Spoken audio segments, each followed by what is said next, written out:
Best practices. Adopt the following best practices to make sure you get the most bang for your buck from Instagram. Document your efforts.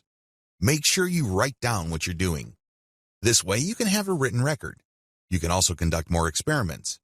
You'd be surprised as to how many awesome ideas you come up with.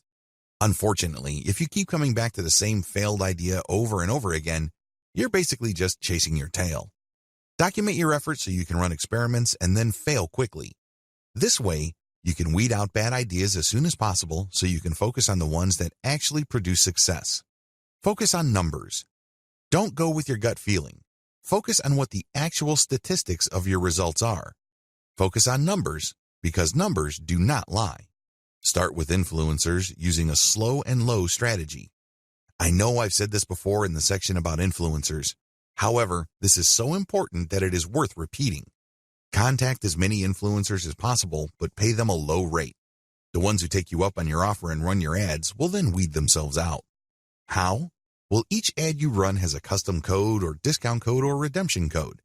You will be able to see which ones actually produce results. You then come back to those people, pay them more so they can scale up your campaign. They obviously are real and they're credible enough with their followers for them to drive actual sales. Optimize using an elemental approach.